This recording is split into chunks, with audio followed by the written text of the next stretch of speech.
There's a saying that what you water is ultimately what grows. That where you place your attention ends up guiding your feelings, your perception, your actions, and your life. Right? Focus becomes identity. And change comes from bringing awareness to what we're focusing on. I remember when this light bulb went off for me. Like so many epiphanies, what happened during a difficult, kind of a trying time. It wasn't where I wanted to be. And I remember, sitting down and asking myself, dude, are you on your own team here? Are you helping yourself? Using the metaphor, the question was, am I watering the weeds in my life or the flowers? And by the weeds, I mean, am I allocating energy to thoughts that are detrimental to what I want? Am I keeping myself in places I don't want to be and in relationships that are counterproductive? Am I thinking about what can go wrong instead of all that can go right? Or am I watering the flowers, the positive, highlighting the possibility, the things I'm appreciative for, the seeds, the potential that can grow a mile high? See, I've always known the value in choosing to see the possibility. But the million-dollar question is, how do you remain aware? Because that's the thing about weeds, they're sneaky. They'll take control of your life without letting you know they're doing it. So I'm thinking this through and it dawns on me, this is not complex. This is simple. It's one, identifying where you want to be, and two, analyzing your actions based on those priorities, right? That's it. And so for every pillar of my life, health, relationships, career, finances, I made 2 dots. One for where I am and one for where I want to be. Everything in the middle is life. The ups, the downs, the joys, the sorrow. Everything in between is the path, the line. And it's simple. You start on point A, knowing that you can always get to point B. That what you want exists. It's there. It's available. And your attention, all of your energy should be allocated to the thoughts that reinforce that truth. That's your path. That's what you believe. That's what's important. And it's going to happen. Anything beyond or outside that line, anything that tells you you're not good enough, anything that accepts not achieving that priority, suggests it won't work out, that is where the weeds live. That is wasted space. Why exhaust that energy? Right? To think, I'm not good enough to get this promotion. How does that help you get to your point B? It doesn't. Eliminate that thought, right? Point B always exists. Just that notion pushes a lot of things to the side. You have to be good enough. You just need improvement. Maybe it's enhanced skills. Maybe it's more effort. Maybe it's changed approach. But tackling these things will water the flowers. It moves you along the path, and progress is happiness. Right? For me, health is a big thing. I run all the time, but I'd like to be more fit. I'd like to eat healthier. There's room for improvement, and I know it's possible because that is my point B.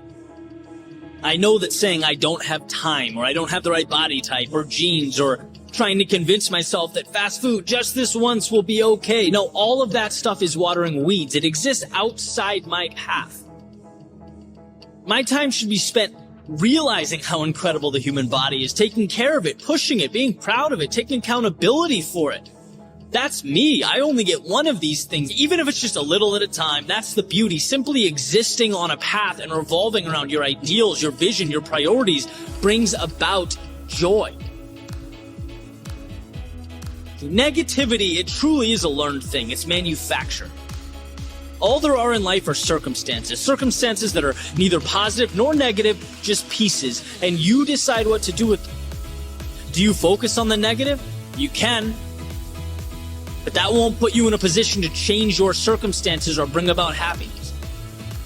When you decide to see the opportunity, you free yourself from the shackles of fate, because destiny never put you in this situation. You did. But guess what? You can take yourself out of it. A field of sunflowers grew one root, one stem, one petal at a time. The same field that was at one point nothing more than dirt and weeds It was always possible, and so is your ideal life. You just need to water the things that matter.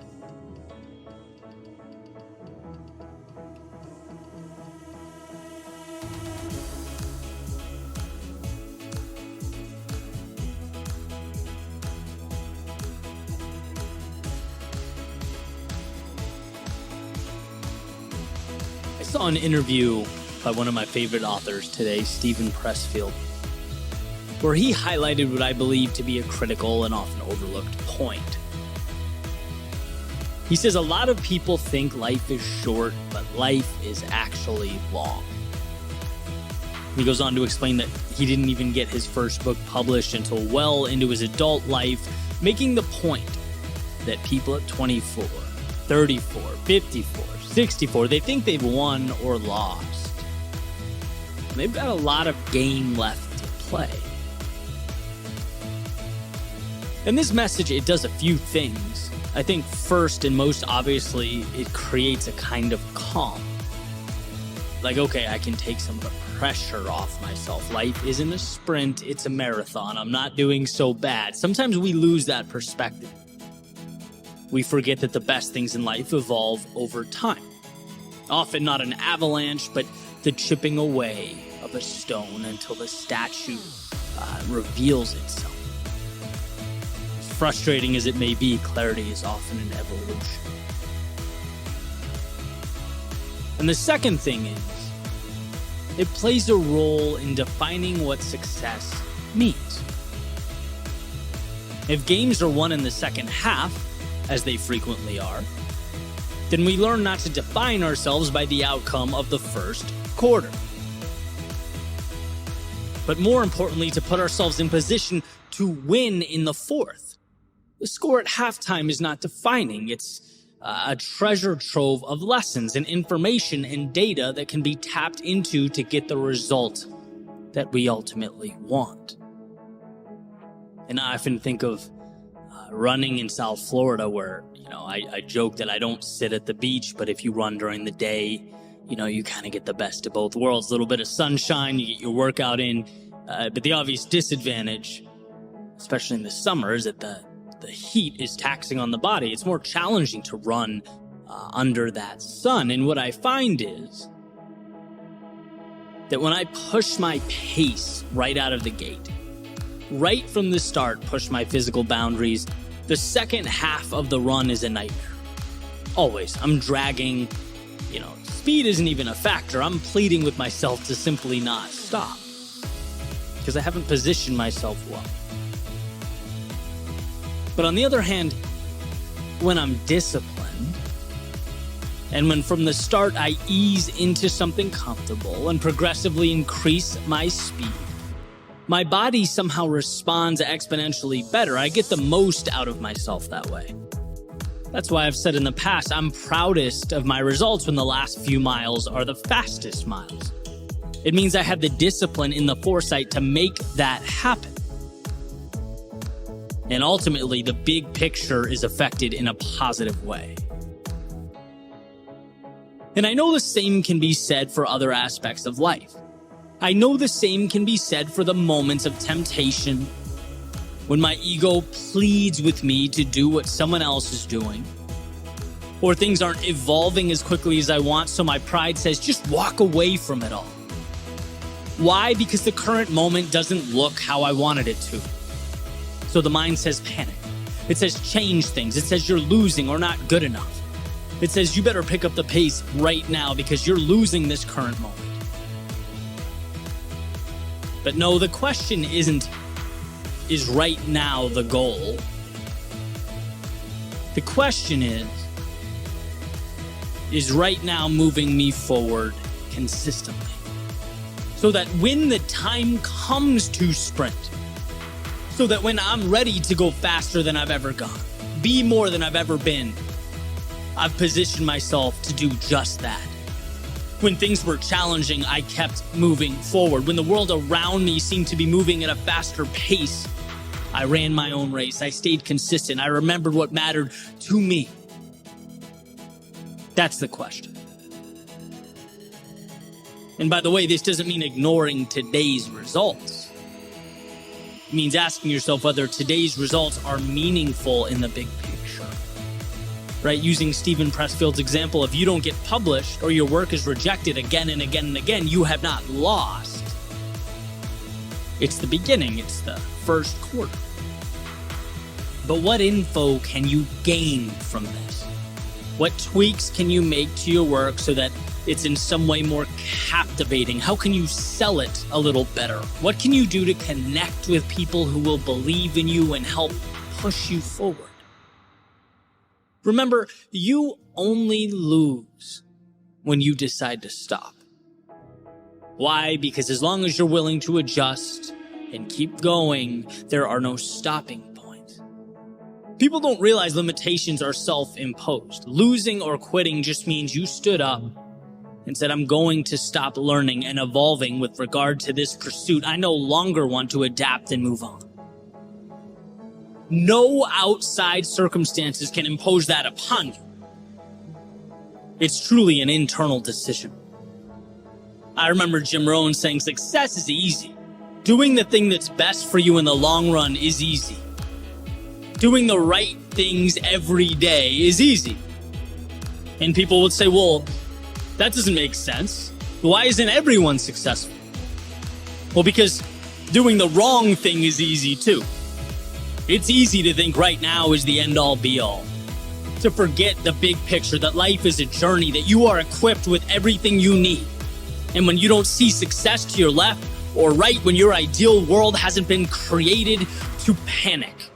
To seek drastic change instead of remembering one step in front of the other gets you to your finish line. Instead of remembering the second half is where you make your move, is where you make your push. Not every swing is a home run. Not every swing needs to be a home run. It's about on-base percentage. It's about setting yourself up for success. Step by step, day by day, allowing yourself to evolve. Because if you hang in there long enough, if you say yes and trust yourself long enough, you will get your Super Bowl. You will get your midday run when the sun is at its fullest, you're exhausted, you're tired, and you don't want to keep going. But because you invested in the big picture, because you played the long game, you'll be one of the few who understands, who has created the weapon, the answer, the key that will open the door. Very few people get to open and walk through. The best things in life take time, and time requires patience. Patience can be painful. It can cause suffering, chaos. But from that chaos comes order. From that suffering comes meaning. Everything we needed and wanted is on the other side of that evolution. See that your short-term losses are not crippling you. They are creating you.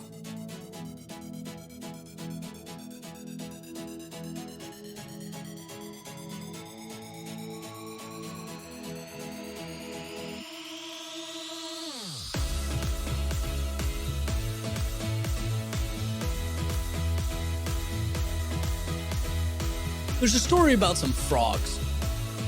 And, these frogs, as they're sort of making their way through the woods, the ground breaks underneath them, and two of them fall into this little pit, way, way, way down. They tumble, and eventually they hit the bottom. They're looking up, and they're realizing how far they've fallen, right? Moving around, panicking, essentially coming to grips with the situation that they're now in.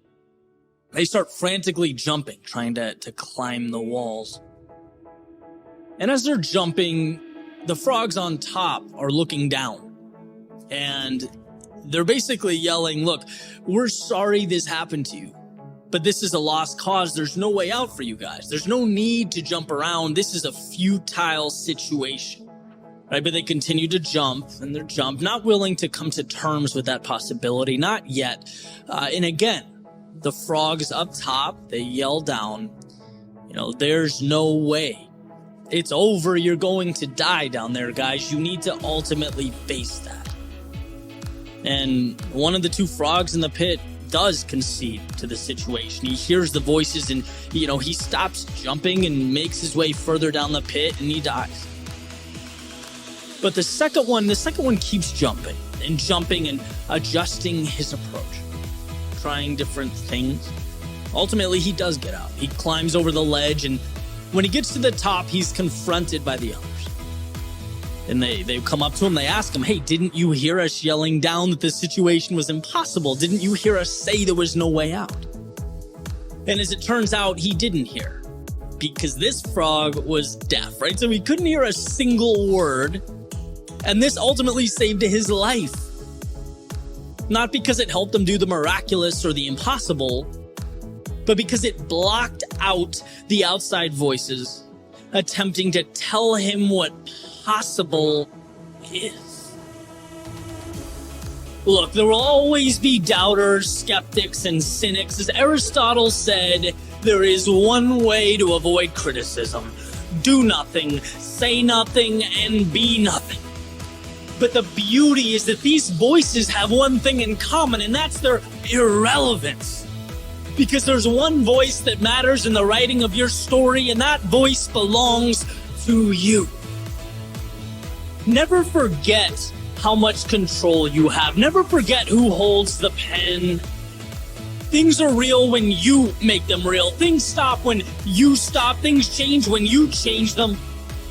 So here's the following, not orders or expectations, but that spark that guides you to what feels right, to what means the most. Here's to an everlasting self-belief that will lift you out of any hole, carry you over any mountain, and most importantly, turn blank pages into a story that is truly yours.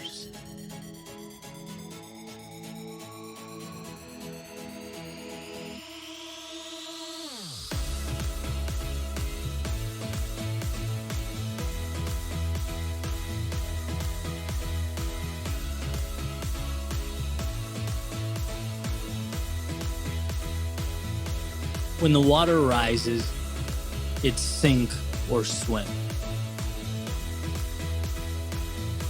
We pick up certain truths as we make our way through life, realizations, little awakenings, patterns that allow us to map the things around us so that we can navigate this crazy place.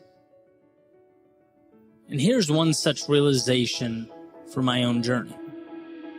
When you pursue your best, you live your best life.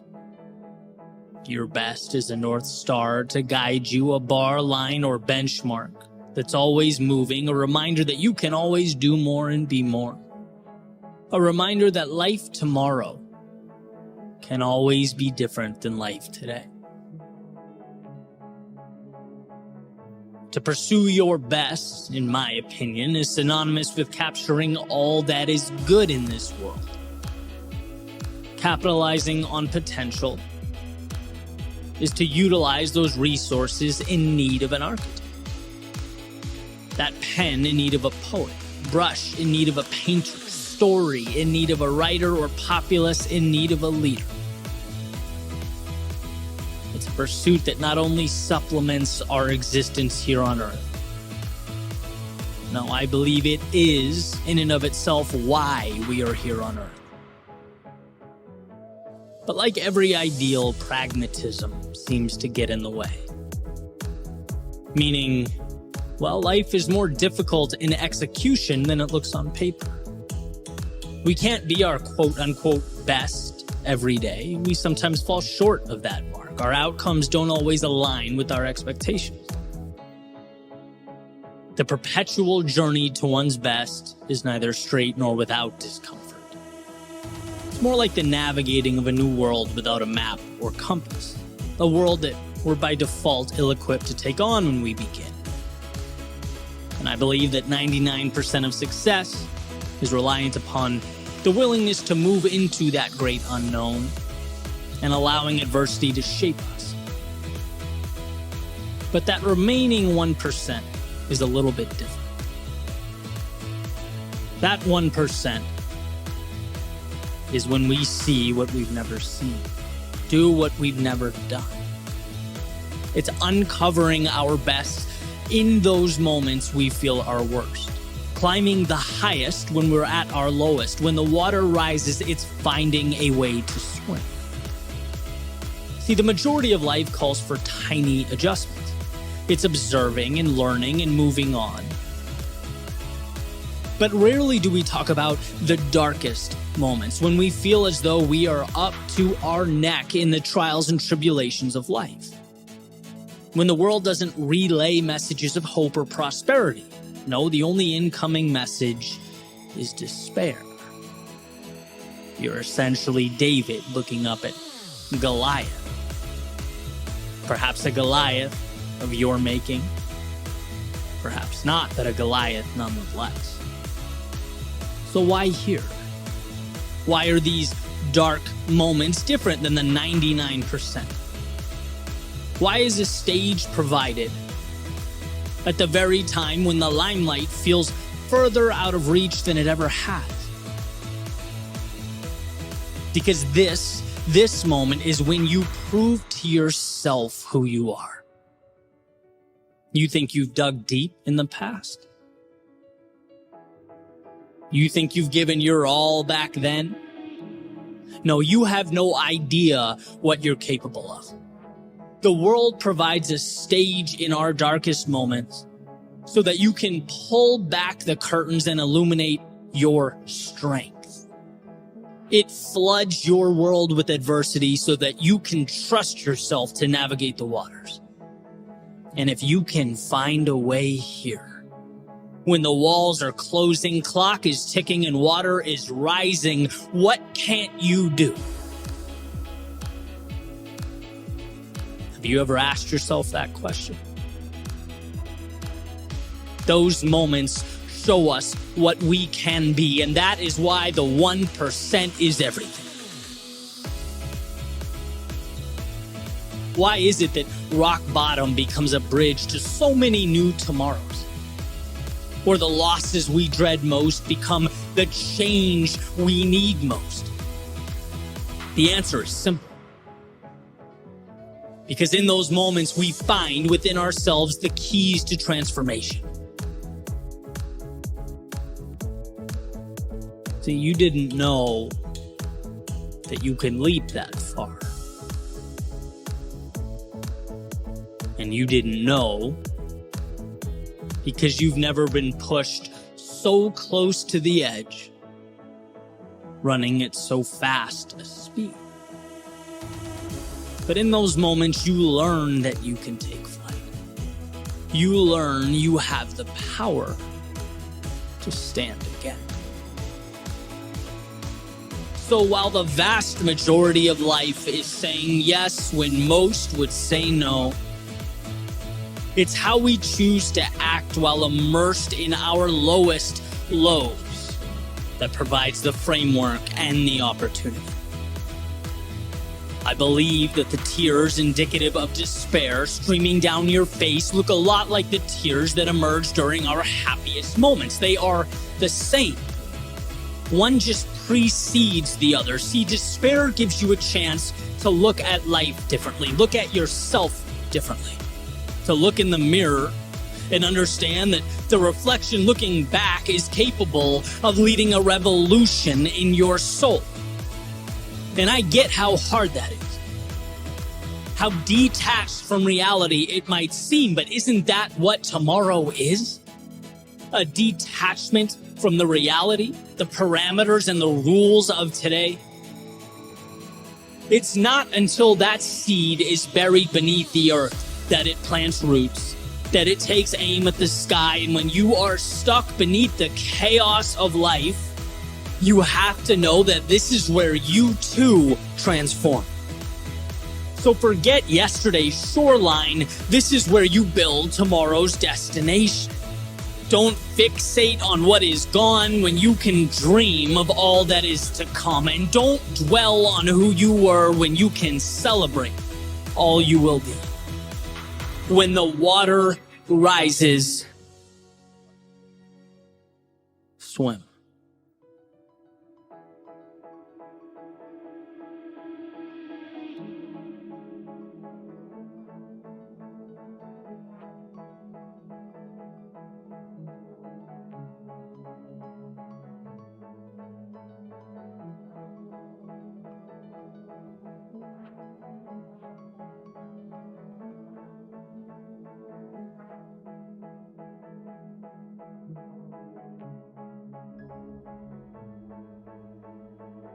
hope. That bridge that connects the present to a more ideal world. The idea that no obstacle is too big to overcome, no situation too dire to emerge victorious, and that you are never confined to how things are. FDR has said, we have always held to hope. The belief, the conviction that there is a better life, a better world beyond the horizon. Why does this matter? Well, to put it simply, before one can leave the situation they are in, they have to believe there is another path worth taking. It's not always seeing, but trusting. It's a tale of two components. One, the belief that something better is out there. And two, the belief that you are strong enough to bridge that gap to create that world. So let's start with number one. There was a study done by Kurt Richter in the 1950s, and he used rats. And it was kind of a gruesome experiment, but definitely worth talking about because the takeaway is incredible, right? And I kind of cherry-picked the relevant parts of the experiment. Basically, he wanted to delve into the role that hope plays in our lives. And what he would do is he would drop rats into a jar of water and observe. See how long they'd swim before they drown. And for the most part, these rats would swim for a minute or two and then ultimately give up. Like there was this innate feeling of hopelessness. But then he made a change, and when they were close to drowning, he'd reach in, he'd pick them up, he'd hold them for a little while. And then he'd place them back in the water, and the results between the two groups were night and day. The rats saw in the second group that it wasn't over. Right? And when they were placed back in the water, they had a reason to continue swimming, and they did. Some of them did for hours. The only difference being that they had hope. They saw there was more. And I don't think that's too different from us.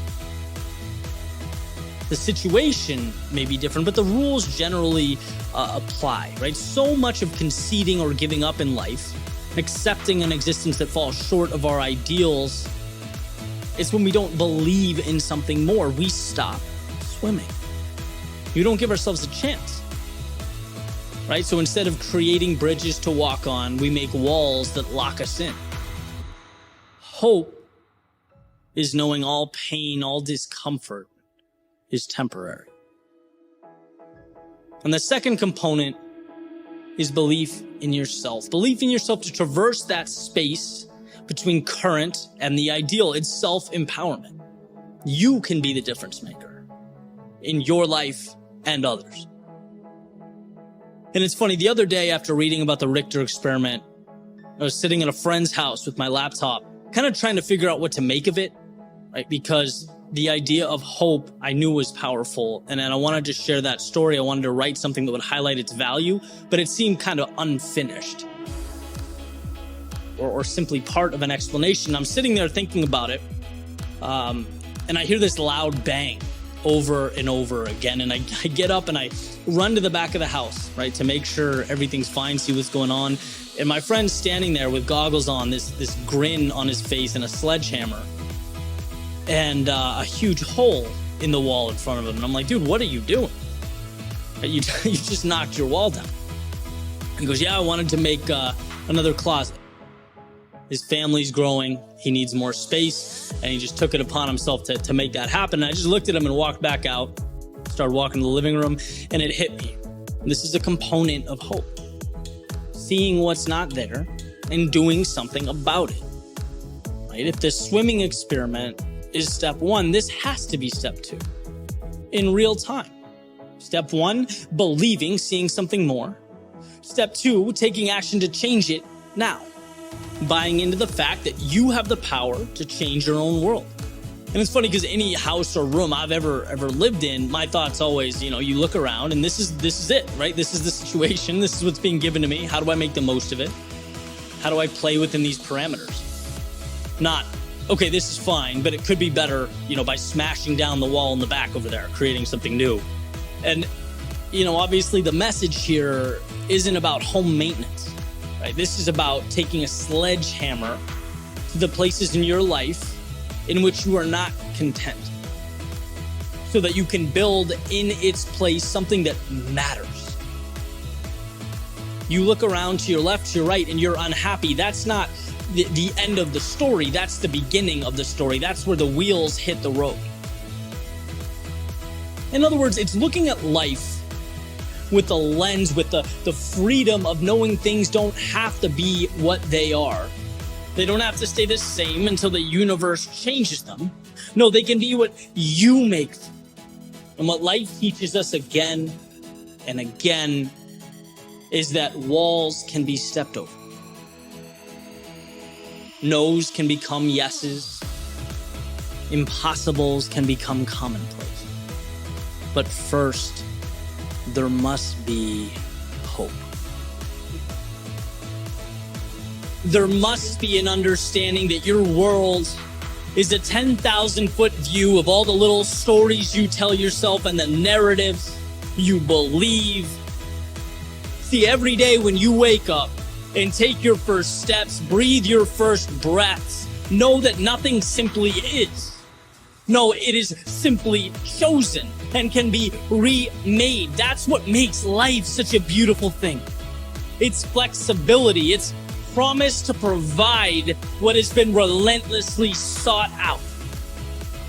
So remember, it's when you can't find your answer, when the odds look grim, when the rest of the world tells you no, that you most need hope.